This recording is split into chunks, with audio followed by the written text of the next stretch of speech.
Good afternoon, everyone, and welcome to the Cooperman podcast. It's the 1st of January, so I want to wish everyone a happy, healthy, and prosperous 2025. What a fantastic Christmas festive period Leeds have had.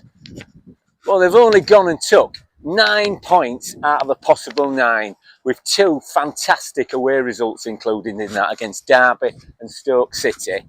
And it gets even better because our rivals, Sheffield United and Sunderland, have only took 4 points out of 9. So it's enabled us to get a lead above them two. The dark horses, though, I think are Burnley, who have took 7 points out of 9. So they may be the what they call it, the dark horses in the race. I think they're coming up on the stand side. But we finished this season at the end of 2024, the top of the league, and obviously the hard bit is staying there the rest of the season. So I'm guessing there's quite a few sore heads out there today after everyone celebrated the last day of 2024, though they may have been hampered a little bit by the weather last night. I know it affected our celebrations, but today we welcome Blackburn Rovers to Ellen Road. And the last time we played these at Ellen Road, I think everybody left with a sore head, because it were in April last year, and that Sammy Smodic scored a goal in about the 82nd minute to condemn us to a 1-0 defeat, and pretty much meant that we were not going to go up by the automatics, and we were going through the playoffs, which we all know how that went.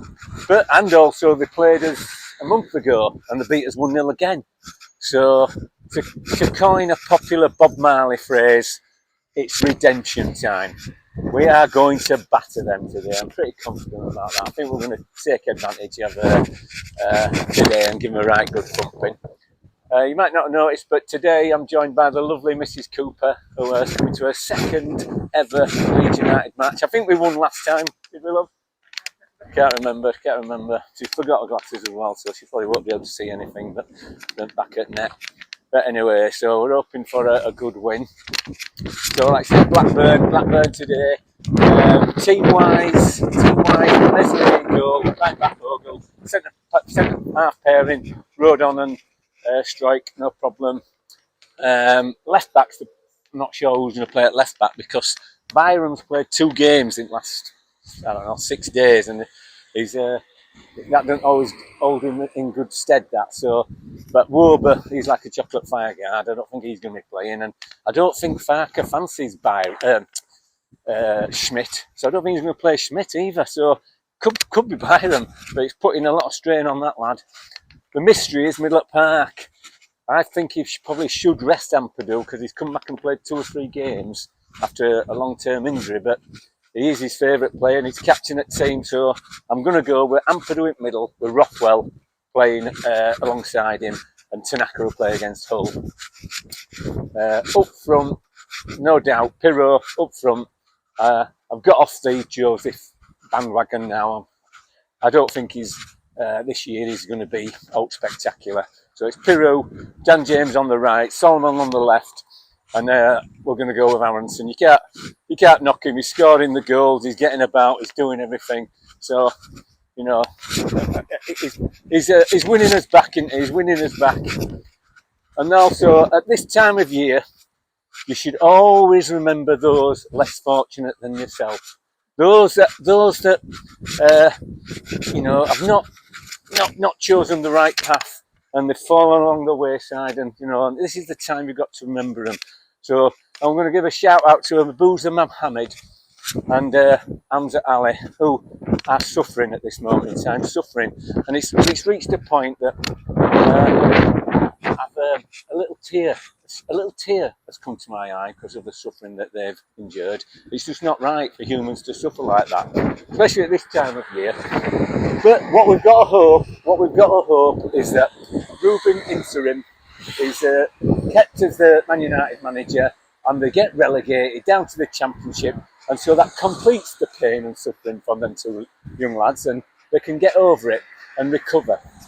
So we're off to White Hart now for a drink. We're off to a drink meeting up with Richard and his wife, I think. So, but don't forget, the sponsor of the podcast, DJL Fencing, the #1 fencing and hoarding subcontractor in Yorkshire. So they've got offices in Turkey, Dubai, and Featherstone. So give them a call and tell them Cooperman told them, and there'll be still plenty of discounts available. Look, there's still plenty of discounts. So give them a call, and we'll catch up with you all later. Bye bye for now.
So it's ended up Leeds United won, Blackburn Rovers won, and I've got to say it was a poor advert for English football, that game, in that it was probably Blackburn just came, sat back, defended, time wasted, feigned injury, took forever to take every dead ball kick, and it was just a very frustrating game. It never got going.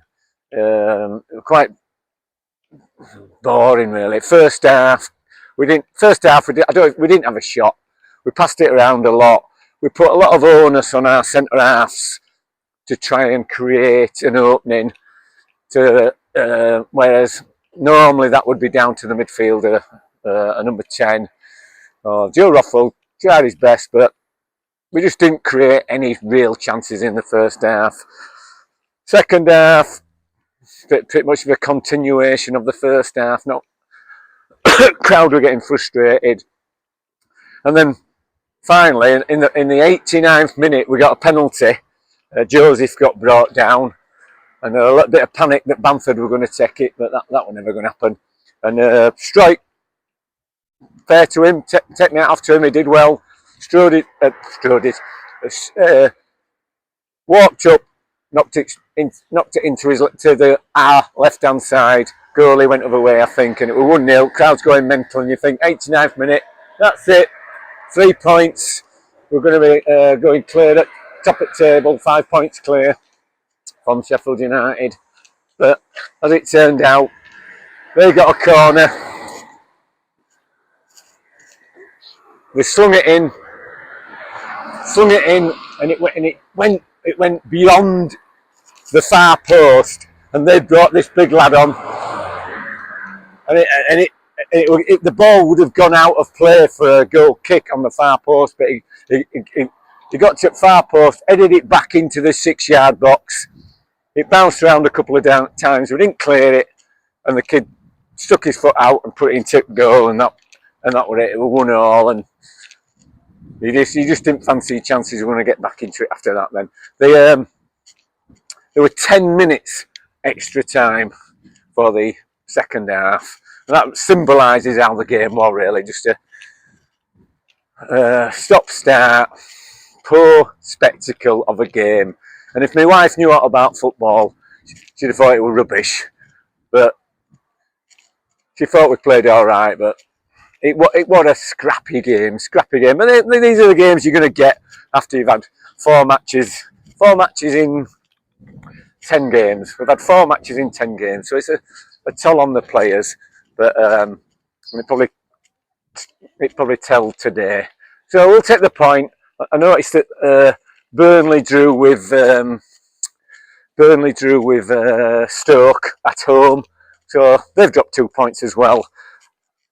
Blades are playing Sunderland tonight, so I'm sure my pal Kieran will come up trumps and give the Blades a bashing tonight, and put Dave back in his box because he's chirping a bit at the moment. But hopefully Sunderland will win tonight, and all will be resumed, or all will be the status quo will stay. So anyway, 1-1. Now next game is, I'm going to say Saturday, Hull away. I'm not sure what they did today actually, but it will be a tough game. But away from home, the other team has got to come at you a little bit more, and it gives us more opportunity. So it's 1-1 it ended up. We're still top at league. First match at season, first game of 2025, and we're top at league. So we're going home now. So we'll catch up with everyone at the next podcast. It's probably going to be Sheffield Wednesday, the massive Sheffield Wednesday. So we'll see you all then. Say goodbye, Mrs. Cooper. Bye bye.